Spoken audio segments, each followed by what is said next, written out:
Today I'm going to be showing you guys how to make an external power source for your Canon VIXIA HF R21. This will work with a lot of the HF R20s, the 200, any of them really. My dilemma was that I couldn't find a larger battery or an external power source to run like a power pack for my Canon.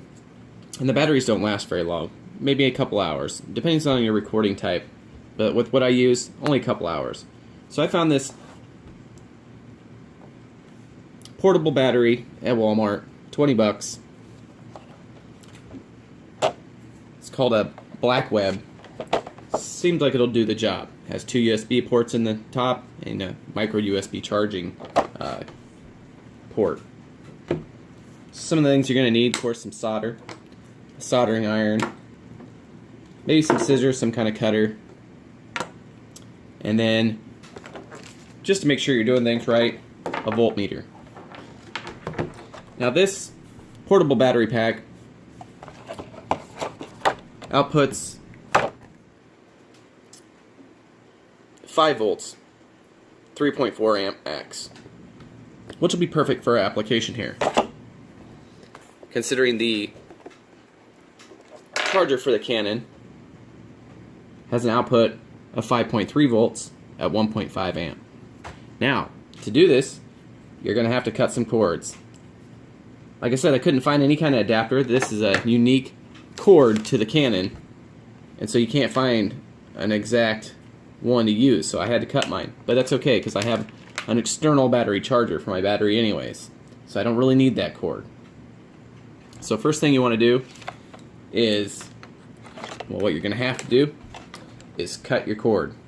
So I cut it, and I stripped it back nicely with the scissors without having to cut the wires, just kind of lightly cut it, just to slide off the insulated part. And then you have 2 wires underneath.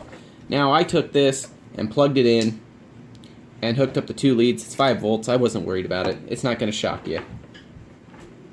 But I hooked up my voltmeter with it on the setting of 20 volts DC and hooked up the leads to make sure that I knew which one was positive and which one was negative, because my voltmeter will give me a negative if I have it flipped the wrong way, or it'll just read normal if you have it correct way. So I did that. And the second thing you have to do is you're going to have to find a USB and you have to cut it. Now this USB that I used, and I think most of them have kind of like 5 wires. You got your braided, you got a black, a red, a white, and a green. The only ones that you're going to need is the black and the red. Now of course I did the same thing. I plugged it in and I made sure, even though it's black and red and it should be positive and negative, I made sure with my voltmeter that that was correct and that these are the 2 wires you need. The green and white you don't need, and it doesn't look like you'll need this braided one either, so you can probably just go ahead and cut those off. Now for the next step, pretty simple. Just going to take your cord and just going to solder it back together here.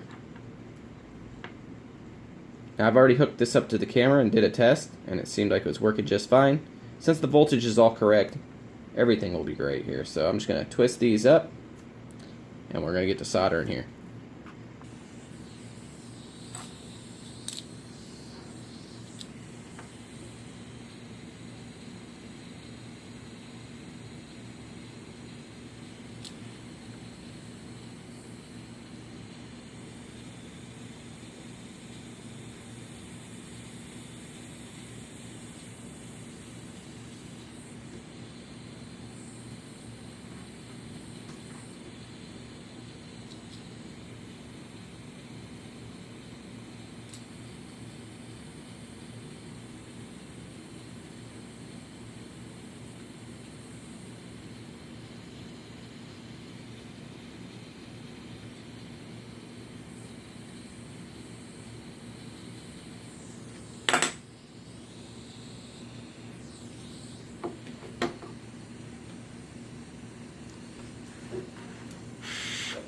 Once you got one soldered, just go ahead and tape that with some black tape. Oh, by the way, something else you'll need is some electrical tape.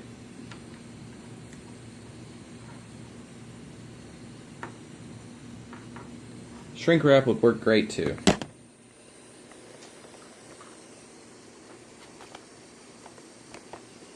The stand just fell.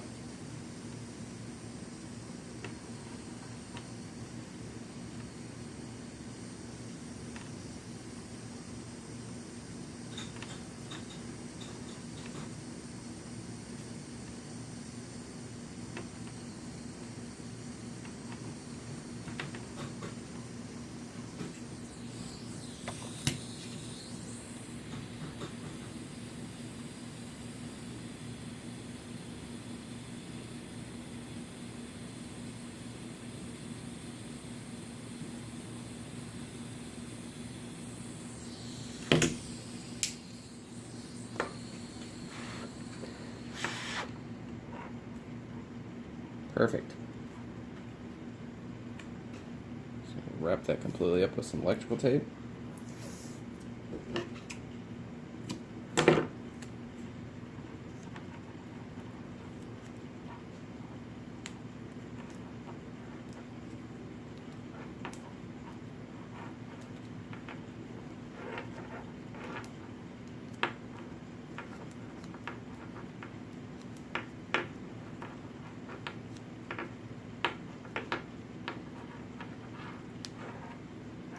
Voila. One self-made cord. Test it out here. I think I'm going to test it out by moving the battery. Don't even know if it works without a battery, but I'm going to try it. So, put this end up to my portable battery. Put this end up to my camcorder. And voila, comes on, works just fine. So there we are. So there you go. Now you'll have yourself a lot longer lasting battery for your camcorder for all those great videos that you guys are going to be shooting. And for those of you, this camera stand, I'll tell you what, does not work. For those of you that are attending Slamology, we'll see you guys there. Thanks for watching.